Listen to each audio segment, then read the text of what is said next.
Мэдрэг 6 сарын 18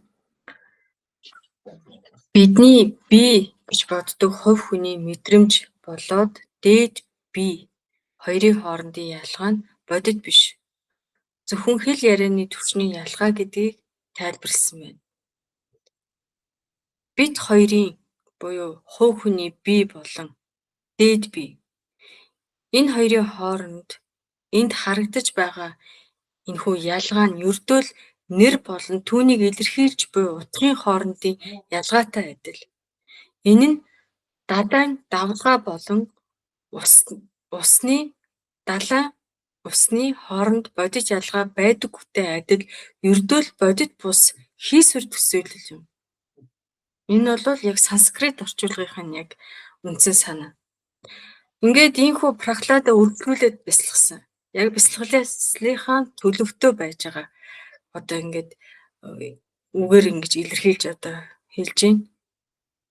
Эцэст нь ухамсарын бүхий л төлөв байдал. Хэлбэрээс ангид орших. Жинхэнэ өөрөө танигдлаа. Би өөрийнхөө биедээ мөргөн мэдчихлээ. Би таныг тэрвэрч байна. Гурван ертөнцид танаас өөр хэн миний найз, хэн миний төрөл садан байх вүлээ. Та ганцаараа устгаж, та ганцаараа хамгаалж, та өгч, та магтаж, та хөдлөгдгөө. Ай хөө өөрөө минь одоо та үзэгдэж танд хүрлээ.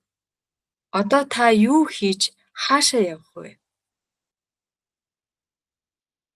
Эхлэлгүй цаг хугацаанаас хойш мөнхийн агуу хан бидний дунд байжээ. Одоо тэр хан нуран унаж та огтхонч алс хол биш байгаа нь харагдлаа.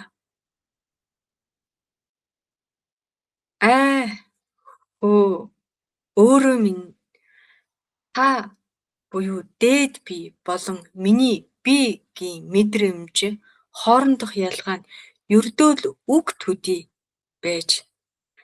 Тэгээд энэ ялгаа нь давлгаа болон давлгаан доторх усны хоорондох зүгээр хэл ярианы ялгаа мэд бодит биш хийсвэрлэл төсөөлөл байж. Үзэгч, мэдрэгч танд мэхийн ёслоё. Харамсалтай нь бие махбод бодтойгоо өөрийгөө ижилсүүлснээс болж өөрөө минь та өөрийнхөө төрлөх мөн чанараа мартсан байж. Тийм учраас л та өөрийгөө танин мэдээгүй байсан төдийгүй гадаад үзэгдлүүдийг мэдэрч дахин төрөх эцэс төгсгөлгүй үргэлжлэх зовлонг туулах шаардлагатай болсон байжээ. Одоо дээд эзэн минь та үзэгдэж байна, танд хүрлээ. Үүнээс хойш та дахин хизээж төөрөгдөхгүй, танд мэхийн хүндэтгэе. Дээд бие минь харж буй нүдний гэрэл болсон. Бүх биеийг төрлөх оюун ухаан мэд дүүргэсэн тэр өөрөө яагаад харагддаггүй, мэдрэгддэггүй байсан юм бэ? Сонсох эрхтний доторх мэдрэхүүн оюун ухаан болж сонсож, арьсны шар ус босгох мэдрэмжийг төрүүлдэг тэр ухамсар хэрхэн өөрөөсөө хол байж чадах вүлээ? Би энэ жинхэнэ мөн чанар таныг нэгэнд таньж ухаарсан тул өмнө нь миний шунан баясдаг байсан эгэл ертөнцийн таашаалууд одоо миний сонирхлыг татгаа нэгэнт олив. Хязгааргүй бөгөөд биегүй, эгогүй, өөртөө мэхийн ёслоё. Хэлбэр дүрсгүй, орон зай, цаг хугацааны хуваагдалгүй, цэвэр гэрч буюу ухамсар болон тэнцвэрт байдалд надад оршин буй өөртөө мөргөн мэдчлээ. Сэтгэл хөдлөхөд мэдрэхүүнүүд хөдөлж, энерги тэлж, амин хүчний хоёр хувирал болох Парана болон апана амьсгал хүчийг хөдөлгөөнд оруулдаг. Энэ нь тайлбарлал сэтгэл санаа төгшин хямарч мэдрэхүүнүүд хөдөлгөөнд орж энерги эрчим тэлж эхлэхэд амин хүчний хоёр хэлбэр болох парана болон апана амьсгал болон доош чиглэсэн амин гүйдэл хөдөлгөөнд ордгоо гэж хэлж байна. Энгийн үгээр тайлбарлал үйл явцын дараалал нь сэтгэл хамгийн түрүүнд үндсэндээ үйл явцын дараалал нь болохоор нэгд нь сэтгэл, хоёрд нь мэдрэхүй, гуравт нь энерги. Сэтгэл хамгийн түрүүнд сэтгэл ямар нэг зүйлд савлан хямардаг. Хоёрд нь мэдрэхүй. Үүний дараа 5 мэдрэхүй гадагшаа тэмүүлж сэрж эхэлнэ. 3. Энерги үүний нөлөөгөөр бие дотор далд эрчим хүч идэвхждэг. Парана ба апана нь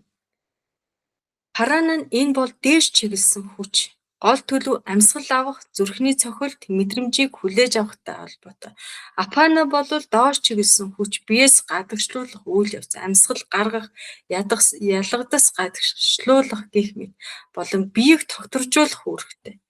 Гол санаа нь сэтгэл санаа тогтворгүй болох үед эдгээр амин хүчнүүдийн тэнцвэр алдагдаж бие махбодыг хөдөлгөөнд оруулдаг. Харин Прохладигийн хэлж байгаагаар цэвэр ухамсар нь энэ бүх хөдөлгөөнөөс ангид зүгээр л ажиглан харж буй тэнцвэрт байдал юм а. Үүнийг тэрэгний зөвлөлөөр тайлбарлах юм бол үүнийг илүү ойлгомжтойгоор үтцийн хэрэг, морь, жолооч гэсэн юм дөрвөн үзүүлэлт.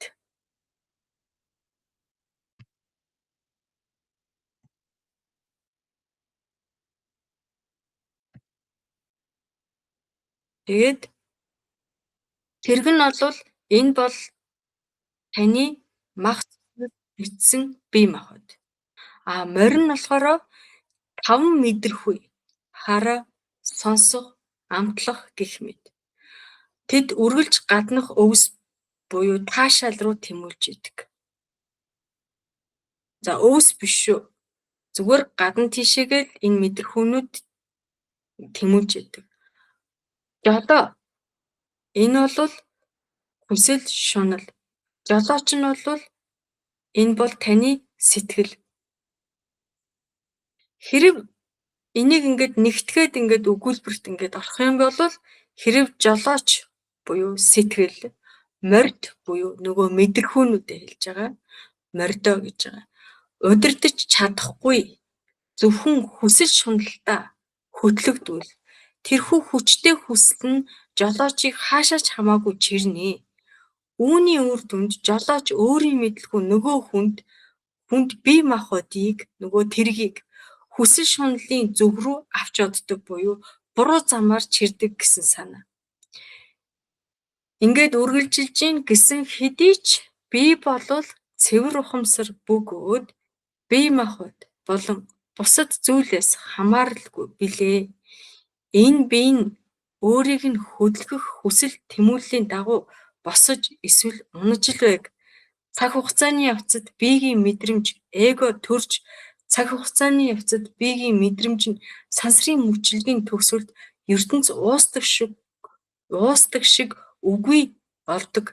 Гэвч ийм төрөлд үхлийн мөчлөгт оршихуйд удаан хугацааг өнгөрүүлсний эцэст бүх орчлон ертөнц өөрийн мөчлөгийн төгсгөлд амс хийх адил би амар амгалангийн төлөвөө оллоо.